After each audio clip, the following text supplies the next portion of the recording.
자, 안녕하세요. 강찬희 원장입니다. 우리가 치아 주변의 잇몸을 보면 갑자기 가로선이 보이거나 세로선이 보일 때가 있거든요. 그럼 치아에 큰 문제가 있을 수 있다는 겁니다. 그래서 오늘은 그 문제에 대해서 한번 알아보겠습니다.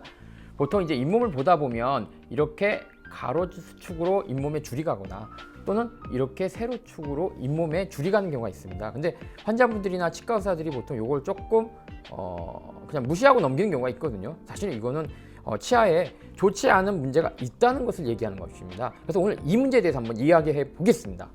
자, 먼저 세로선부터 한번 살펴보겠습니다. 이게 그림에서 보면은 이렇게 갑자기 이렇게 세로선이 보입니다. 이렇게 일자로 이렇게 간 금이 보이시죠? 이게 보통 많이 생기는 이유가 보면 치실을 갖다 너무 과하게 썼을 때 이런 문제 생기는데 평상시에 잘 모르고 계속 이유 없는 통증을 느끼십니다. 그래서 치과에 갔을 때 별 문제 없습니다 라는 얘기만 듣고 오시는 경우가 많습니다.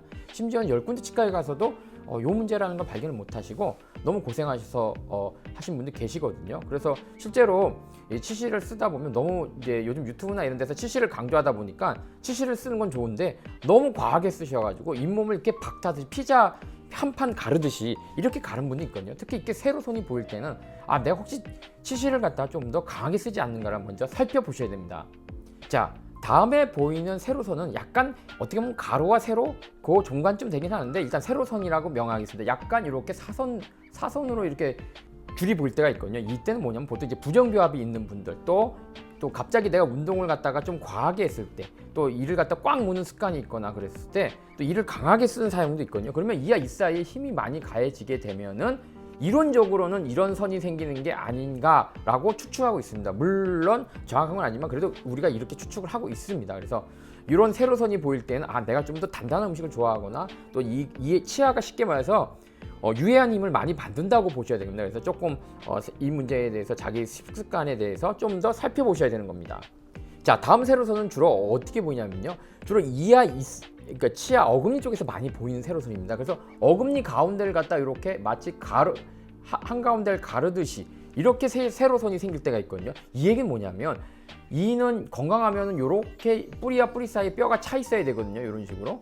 그런데 이제 어떤 이유든 간에 이와 이 사이에 뿌리와 뿌리 사이에 뼈가 높게 이렇게 구멍이 나기 시작하면은 이런 갑자기 세로선이 보일 수 있기 때문에 아마 이럴 때에는 아마 치과에 방문하셔서 잇몸 치료라든지 또 기타 다른 원인이 있는지에 대해서 한번 살펴보셔야 됩니다. 자, 근데 이번에는 이제 세로선까지 봤다면 이번엔 가로선에 대해서 한번 알아보겠습니다. 주로 가로선이 보일 때 특히 앞니 쪽에서 보일 때는 제일 많은 게 뭐냐면 치은연화 치석, 즉 치석이 있는 경우가 의외로 많습니다. 또 잇몸이 어떤 이유인지 모르지만 잇몸이 좀 내려갈 때 이런 경향을 보이고요. 또 크라운 치료라는 경우는 우리가 보통 앞니 지르코니아 같은 치료를 많이 하거든요. 특히 새로 했을 때보다는 옛날에 한 걸 갖다 다시 한번 바꿀 때가 있습니다. 그렇게 다시 바꿨을 때 그 크라운의 새로운 치료를 했을 때 이런 현상들이 보이긴 합니다. 그래서 이런 것이 보일 때에는 치과 선생님한테 직접 가셔서 한번 상담을 받아볼 필요가 있습니다. 어떤 문제가 있는지 또 개선해야 되는 건지 아니면 일단 지켜보는 것이 맞는 건지에 대해서 한번 알아보셔야 될 것입니다. 자, 오늘의 마지막입니다. 마지막인데 이제 가로선인데 이제 위에서 봤는 모습인데 위에서 봤을 때 잘 보일지 모르지만 요 부위거든요. 약간 이제 명확해 보이진 않지만 약간 이 방향으로 이렇게 가로선이 돼 있습니다. 그래서 이런 가로선이 있을 때는 어금니 쪽에서는 원인이 되게 많습니다. 뭐가 있냐면 일단 첫째 음식물이 평상시에 거기 많이 낀다는 얘기죠. 그 다음에 우리가 모르는 충치가 이 뿌리 쪽에 있다는 겁니다. 뿌리 쪽에 충치가 있을 때. 그 다음에 교합인데 여기서 아까처럼 치아가 많은 힘을 받으면 가로선이 생긴다, 세로선이 생긴다 그랬잖아요. 치아가 무리한 힘을 받아도 사실 가로선이 생길 수 있다고 논문상으로는 얘기하고 있습니다. 추측이지만 그럴 수 있고요. 또 보철물이 뭐냐면 이제 아까는 앞니 같은 경우는 이제 새로운 게 오래된 걸 다시 새로운 걸로 교체했을 때 그런 현상이 많이 일어나는데 여기서 말하는 보철물은 뭐냐면 예전에 내가 한 7, 8년 전에 금니 같은 거 또 지르코니아 같은 거 어금니에 씌웠어 라고 했을 때 오래됐을 때 주로 이런 현상이 일어나는 경향을 많이 보입니다. 또 물론 예를 들어 내가 이것도 마찬가지지만 앞니치와 마찬가지지만 치석 같은 거 잇몸 치료 치석이나 이런 걸 제거하지 않았을 때에도 이하 있어야 치석은 계속 끼는데 그걸 제거하지 않았을 때가 있거든요. 그럴 때에도 이런 가로선이 보이게 됩니다. 그래서 좀 더 이 가로선을 갖다가 좀 더 보면 여기거든요. 그래서 볼게요.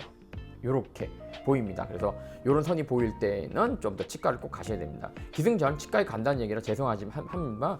이렇게 잇몸의 가로선, 그 다음에 세로선만 봐도 약간 이제 솔직히 치과 선생님들조차도 이제 바쁘니까 볼 수 없는 어떤 내 치아의 문제점에 대해서 알 수 있다는 겁니다. 오늘은 아주 이제 가장 기초적이지만 우리가 간과하기 쉬운 어떤 잇몸에 생기는 치은이라고 하죠. 정확한 표현은 치은이겠지만 치은에 생기는 가로선과 세로선이 생겼을 때 우리 치아에 어떤 우리 치아에 어떤 영향이 있는지에 대해서 알아봤습니다. 자, 건강한 치아는 관심에서부터 시작합니다. 자, 즐거운 하루 되세요.